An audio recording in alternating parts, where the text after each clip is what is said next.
Good evening, everybody. It's Eric, Easy Money of the Flesh for the 7 and Hook podcast. Going to talk a little boxing tonight, the Sweet Science. Big fight tomorrow. Deontay versus Tyson Fury for the WBC Heavyweight Championship of the World. This is the third fight between the two. The first one was a draw. Many thought, even though Tyson Fury was knocked down twice, many thought, including myself, that Fury definitely won on points. I didn't see Wilder get 3 rounds that fight.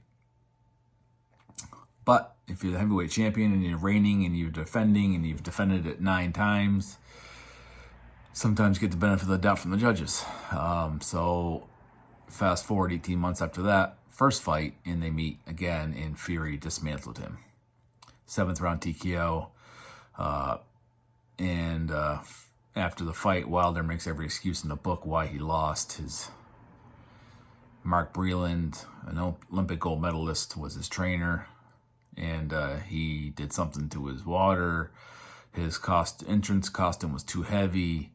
Tyson Fury had items in his gloves. Now, for those of you boxing fans but not aficionados, you may not realize that the other team is in your locker room when your gloves are being taped.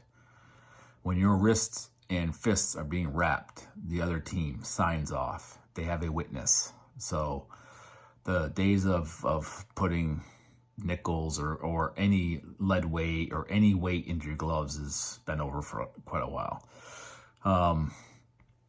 So there was altered gloves. There was just a plethora of Wilder excuses. He gets a brand new. He clears house basically, except for Malik Scott, who he asked to be his trainer. Now, ironically, Malik Scott was knocked out in round number 1 by Deontay Wilder a few years ago. So they have a little bit of a relationship. I just think Fury's 6'9", 277. His feet and his fists and his head movement are of those of a welterweight. I've never seen anything like this. This heavyweight, I don't care what the size, of the heavyweight. You just don't have this kind of head movement and footwork and just the feints and everything like Tyson Fury has. His ring IQ is incredible. His amateur pedigree is incredible. They're both Olympic athletes. Wilder has always been known as a one-trick pony. That one trick, of course, can end anybody's night, no matter what. He's probably actually regarded by many in the boxing community as the hardest heavyweight puncher in history. But he only has one thing, and that's the overhand right. So you neutral that overhand right, and if Fury doesn't jab, he usually sets the overhand right up with a jab. But I think it's one of these things like Fury has Wilder's number. Fury, and this is his second fight with Sugar Hill Stewart, his new trainer. Of course, it's Emmanuel Stewart's the Hall of Fame trainer's nephew. And they obviously studied enough tape to be able to exploit all of Deontay Wilder's weaknesses, which there are many. He comes straight up. He stands way up. His head movement is nil, and he leaves himself open for a counter every single time. And when you do those counters over the course of the fight, you usually become the person who's punching first at the end of the day. So you're connecting first. Even though you connected from the counter for many rounds earlier, you've beat him down, and now you're the aggressor. Wilder defense is very suspect. He has a good chin, but he went down a couple times against Fury, but he's taken some incredible punches. But according to Malik Scott, his trainer, he's worked on a bunch of different things that were, quote, in his toolbox already, but were not being utilized. I'm not a firm believer in that. Fury comes in as a 5-1 favorite. I'm not going to touch this fight betting-wise. I would maybe do some prop bets, who gets the first knockdown, things like that. But the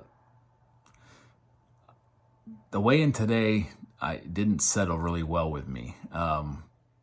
Wilder kept on yelling nervous energy because Fury was lambasting him. I almost kind of agree with that. There's something going on with Fury where the confidence is wavering, maybe. I'm not sure why, but on a sheet of paper, if you write down the pros and the cons, Fury's going to win every single time. But the great equalizer is in that right hand of Wilder. He knocked down Fury twice in the first fight. In the 12th round knockdown, nobody in the world thought Fury was going to get up, and he somehow got off the canvas. It's going to be a great fight. I'm actually looking forward more to the Efe Ajagba and Frank Sanchez co-main event.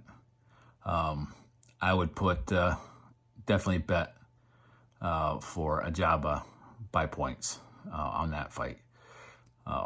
So anyway, I think Wilder, unless he's learned to fight differently with foot movement and head movement, it's going to be the same, much of the same. I think Fury's going to knock him out.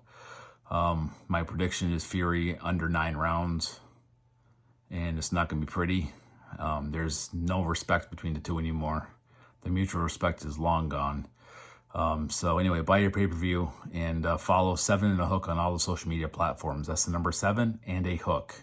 And go to the website 7andahook.com. Drop us an inquiry, question, tell us anything at all. If you want to partner with us as an advertiser, we have insiders in all the pro sports. We can really get your name out there.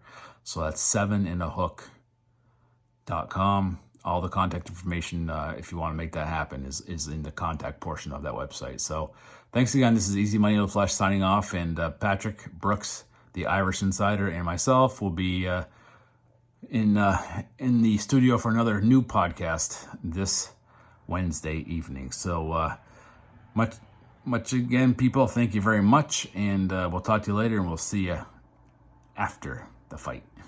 Bye-bye.